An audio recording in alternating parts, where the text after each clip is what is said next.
You know how whenever you're younger and you and your friends come up with an idea on the playground at recess during school to do something great, whether it's to start your own business or make YouTube channels that all coincide together, and you all spit out these big ideas that all want to come together. Well, that's basically how the Eternals plot is made. It sounds like all the executives and the producers and the director, writer all sat around a table in Marvel Studios and were just spitballing ideas to throw out that they wanted to be added into this movie, and each and every one of them needed to be fulfilled in order for the movie to be a success, they said.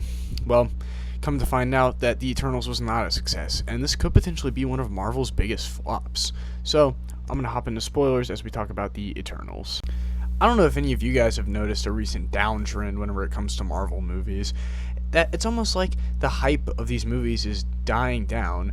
Long past are the days of the Avengers and the Guardians, the hype of these movies being added into an everlasting universe.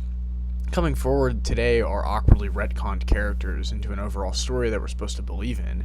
And the way that I see it, all of the new characters are going to have to be somehow retconned into the story that probably won't make any sense. The X-Men, the Fantastic Four, and the first one to see this fate is the Eternals. The Eternals is almost like a test point to see if awkwardly retconning characters in will affect the overall universe. And while it doesn't affect the overall universe, because this movie does take place in present-day MCU, it makes you wonder to yourself, will the retconned characters from the X-Men and the Fantastic Four even work in the MCU? And it honestly makes me a little bit worried for this going on.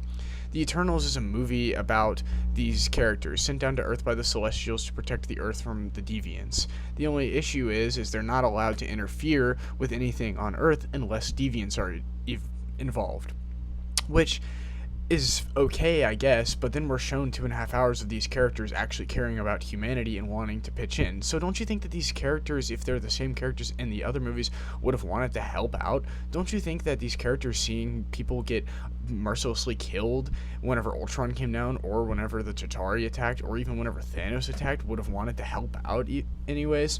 Nah, probably not. Instead, their stupid moral compass doesn't activate until the movie is time to be made. These characters are shown to go on a race against time to try to defeat these new deviants that have come seemingly out of nowhere, but also stop the end of the world, which is just randomly thrown into the movie. So, Cersei, which is the so-called protagonist of the story, we're thrown into her story in the present day where she has to get the band back together. Icarus, the knockoff Superman, comes rushing in out of nowhere, and then they go off and they find Ajax, their leader, who is dead. Why? Well, because Icarus killed her, because she wanted everyone to defend human life and be free, and Icarus didn't like that. So anyways, after this they go to Kango, and Kango is a famous movie star, and I see a trend with all of the Eternals and their new lives.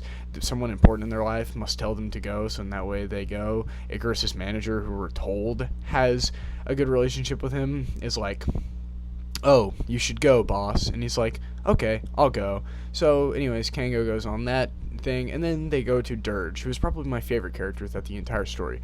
Dirge's entire character is that we should be using our powers to protect the humans from themselves, so in that way they don't do stuff like have wars or conflicts with one another. Dirge is an interesting power because he has the ability to control the mind, so he has that ability to control people. He says something kind of interesting that I actually liked a little bit.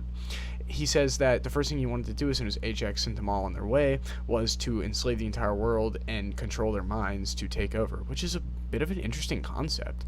But anyways, it's overshadowed by quippy Marvel humor. I forgot to mention this, but before all this happens, they go to Gilgamesh and Athena's house, where Athena has a stupid subplot where her mind is being controlled, and Gilgamesh is degraded to a quippy, quote-saying, joke-making cook.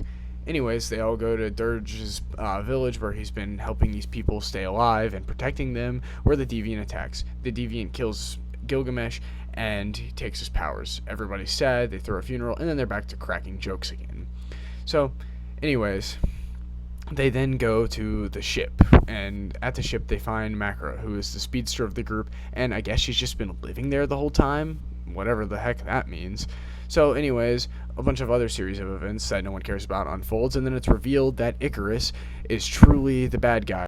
Well, he's not exactly the bad guy. Basically, his allegiance solely lies in the big boss, because I don't remember that guy's name. So basically, Icarus tells the group that he doesn't want to kill them, but he will do whatever it takes to basically see to it that the end of the world happens like it should, and that the big boss gets what he wants because he's in charge of all of them. The group naturally coming together and not liking this because of what Ajax said, they all try to fight him. So boom, bam, bop, a fight ensues. Icarus flies away for some reason, and then they all make a plan to stop the Celestial. Basically, the plan is that they'll use the Unibrain to combine all of their powers to give Dirge enough power to tell the Celestial to go to sleep and not destroy the Earth. This will happen, and then the day will be saved. So they put their plan into motion.